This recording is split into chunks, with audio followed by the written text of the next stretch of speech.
Hunting ആണ് നിന്റെ main എന്നാ നിന്റെ ബയോഡാറ്റ നീ പറഞ്ഞിരുന്നത്. നിന്റെ ബയോഡാറ്റ ഫുൾ ഫേക്കായിരുന്നു. എൻ്റെ ബയോഡാറ്റയും ഫേക്കാന്നോ? അത് പിന്നെ എനിക്ക് ചില പ്രത്യേക സാഹചര്യങ്ങൾ അങ്ങനെ ചെയ്യേണ്ടി വന്നു. അത് എൻ്റെ ബയോഡാറ്റ കൊണ്ട് പോയിട്ട് എനിക്ക് ജോലിയൊന്നും കിട്ടിയില്ലല്ലോ. നിനക്ക് ഇവിടെ PR കിട്ടിയില്ലേ? നീ ഇത്രയും നാളെ ഇവിടെ വന്നിട്ട് നീ എന്ത് ഹണ്ടിങ്ങാ ഇവിടെ ചെയ്തിട്ടുള്ളേ? ഒരു ദിവസം ഒരു ഈച്ചയെ പിടിക്കാൻ ശ്രമിച്ചു. അത് ശ്രമിച്ചെന്നേ പറയാൻ പറ്റത്തുള്ളൂ. അതിൻ്റെ പ്രിപ്പറേഷനെല്ലാം ഞാൻ വിചാരിച്ചത് പഴശ്ശിയുടെ കളികൾ കമ്പനി കാണാൻ കിടക്കുന്നതേ ഉള്ളെന്നാ. എന്നിട്ട് ഞാൻ ഈച്ച അവിടെ കട്ടൻ്റെ പുറകെ ഒളിച്ചിരുന്നിട്ട് പിറ്റേ ദിവസം ഡോറ് തുറന്നപ്പോൾ അത് ഇവിടുന്ന് രക്ഷപ്പെട്ടു പോയി. എന്നിട്ട് നീ എന്നെ എന്നോട് പറഞ്ഞിരുന്നേ അതിനെ ഞാൻ കൊന്നെന്നാ. എന്തെങ്കിലുമൊക്കെ പണിക്ക് പോകണം. മീശയൊക്കെ നോക്കാൻ നരയ്ക്കാൻ തുടങ്ങി. എന്തെങ്കിലും ഒരു ടാലൻ്റ് ഉണ്ടോ? അല്ലെങ്കിൽ ലൈറ്റ് ഓഫ് ചെയ്താൽ കണ്ണ് കാണാൻ പറ്റും, അത് മാത്രമുണ്ട് ടാലൻ്റ് എന്ന് പറയാൻ.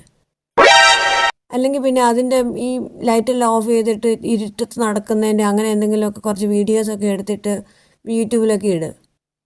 എന്തെങ്കിലുമൊക്കെ കാണിട്ട് ആൾക്കാർക്ക് എന്തെങ്കിലും കഴിവുണ്ടെന്നുള്ളത് തോന്നട്ടെ. പിന്നെ ഒരു ഗൂഗിൾ മാപ്പും ഇല്ലാതെ എവിടെ പോയാലും തിരിച്ചു വരാൻ അറിയാമല്ലോ. അതിപ്പോൾ ഗൂഗിൾ മാപ്പ് ഉണ്ടായിരുന്നെങ്കിൽ നിനക്ക് ഉപയോഗിക്കാൻ അറിയാവോ? എഴുത്തും വായനയും വല്ലതും അറിയാവോ നിനക്കതിന്? സ്കൂളിൽ പോകാത്തതുകൊണ്ട് കോളേജിൽ അഡ്മിഷൻ കിട്ടിയില്ലെന്നല്ലേ നീ പറഞ്ഞത്?